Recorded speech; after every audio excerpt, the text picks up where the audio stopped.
दोस्तों नमस्कार, मैं इस समय जंतर मंतर पर हूँ और यहाँ पे जो धरना प्रदर्शन जो चल रहा है वो सिर्फ बापू आसाराम जी के जो है मतलब सीबीआई जांच की मांग कर रहे हैं ये लोग। तो इसी बारे में हम पूछते हैं महिलाओं से। क्या नाम है आपका? वंदना। वंदना जी, ये जो धरना प्रदर्शन यहाँ चल रहा है क्या वजह है, जरा डिटेल बताइए। धरना प्रदर्शन इसलिए चल रहा है कि आज हिंदुस्तान के संत, एक महान संत जिसने चरित्रवान बनाया युवानों को, उनके ऊपर ही ऐसा झूठा केस दायर किया एक लड़की ने। एक लड़की के कहने मात्र से संत पे इतना घिनौना इल्जाम लगाकर उन्हें पॉक्सो एक्ट के अंदर गिरफ्तार किया गया और आज इतने वर्ष हो गए, सजा भी पूरी हो गई। सजा, अगर उन्होंने क्राइम किया होता वो सजा भी पूरी हो गई, लेकिन आज भी वो बाहर नहीं है। अगर सच में किसी ने ये घटना घटित किया होता तो आज वो बाहर होता, लेकिन संत आज भी भीतर गिरफ्तार है, सिर्फ और सिर्फ हिंदुस्तान को चरित्रवान बनाने के कारण।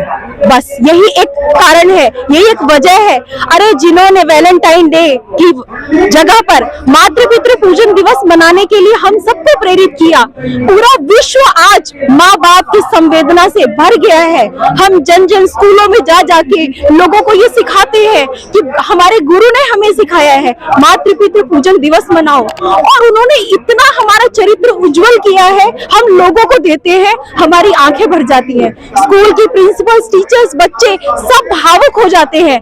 ऐसा ज्ञान देने वाले को, ऐसी सत्यनिष्ठ हृदय को जिन्होंने कठोर पीड़ित किया है, चाहे वो हमारे आश्रम के अंदर के हो, चाहे वो आश्रम के बाहर के हो, चाहे देश के हो, चाहे विदेश के हो, चाहे न्यायालय हो, जिससे जो भी एक सत्य हृदय के प्रतिष्ठित संत के ऊपर ऐसा इल्जाम लगाया है, वो उसका विनाश निश्चित है, निश्चित है, निश्चित है। ये दोबारा आरोप लगे ना उनके ऊपर, जो मतलब दोबारा सजा हो गई। हाँ, दोबारा सजा हुई है। कितने साल पहले ये केस दायर किया? 12 साल पहले ऐसा केस दायर हुआ और उसका आज आप इतने साल बाद आपने न्याय निकाला और उसमें क्या फैसले में क्या सुनाया? उम्र कैद की सजा। किस बिना पे आपने संत को दोबारा उम्र कैद की सजा दी? क्यों? क्योंकि वो बाहर आने वाले थे। ये एक षड्यंत्र है, इतना घिनौना षड्यंत्र है जिसके बारे में हमारा कुछ भी कहना, हमारी पुकार सरकार को सुनाई नहीं देती। ये षड्यंत्र कौन कर रहा है मैडम? ये षड्यंत्र वही कर रहे हैं जिनको खतरा है, और खतरा किसको है? सनातन धर्म को बचाने, जो उसकी वृद्धि हो रही है, सनातन धर्म जो चारों तरफ डंका बज रहा है, उस सनातनियों से जो विरोधी हैं, उनको बहुत बड़ा खतरा है संत से।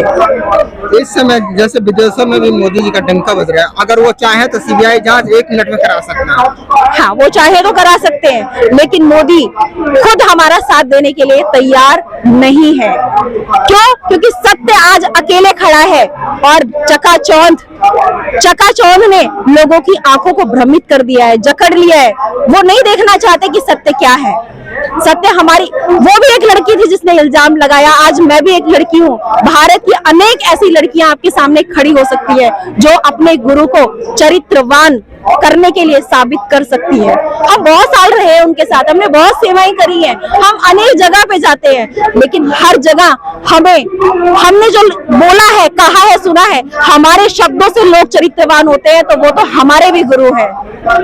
लेकिन जो भारतीय जनता पार्टी यानी बीजेपी है, इसमें तो गुरुओं को सम्मान किया जाता है। गुरु का सम्मान किया जाता है, हमने माना गुरु का सम्मान वो लोग करते हैं, लेकिन वो किसका गुरु का सम्मान करते हैं? हम दिखते कुछ हैं पर पीछे कुछ होते हैं।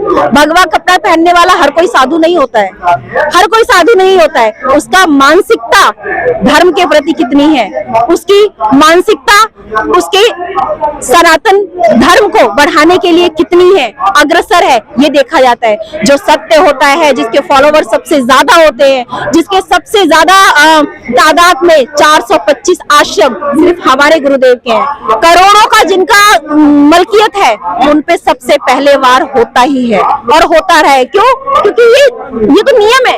एक छोटे से घर में रहने वाले लोग जब अपने माता पिता का ज्यादा जायदाद होती है आपस में लड़ते हैं, तो ये तो बहुत बड़ी मलकियत है, इसके लिए तो बहुत बड़ा षड्यंत्र जायज है। भारत विश्व गुरु बन रहा है, इसके बारे में क्या कह सकते हैं? हाँ, भारत विश्व गुरु बनेगा और बनकर रहेगा। क्यों? क्योंकि ये हमारे ब्रह्म ज्ञानी संत श्री आशाराम जी बापू जी का संकल्प है, और उस संकल्प में हम सब सहयोगी बनेंगे और बनते रहेंगे, चाहे इसके लिए हमें कितना भी प्रताड़ित किया जाए, पीड़ित किया जाए। आज हमारे गुरुदेव की छवि को इतना धूमिल करने के लिए ये मीडिया सबसे ज्यादा इसमें शामिल है, उनको धूमिल करने के लिए, उनके चरित्र को मलिन करने के लिए, उनके चरित्र का हनन करने के लिए कहीं ना कहीं मीडिया भी शामिल है। अगर सीबीआई जांच नहीं होती है तो आप लोग क्या करेंगे? अगला कदम आप लोगों का क्या होगा? हमारा यही कदम होगा, जो गुरु ने सिखाया वो हम जरूर मानेंगे। लेकिन जब हमारे गुरु पे इतना अत्याचार पे अत्याचार बढ़ चुका है, अब आखिरी उम्मीद है सिर्फ सीबीआई जांच की। ये होती है तो बहुत अच्छी बात है, और अगर नहीं होती है तो हम सब भूख हड़ताल पे धरना देंगे और देंगे। तो दोस्तों, आप देख रहे हैं डी7 तक अबरार अंसारी साहब, डी7 तक जंतर मंतर दिल्ली।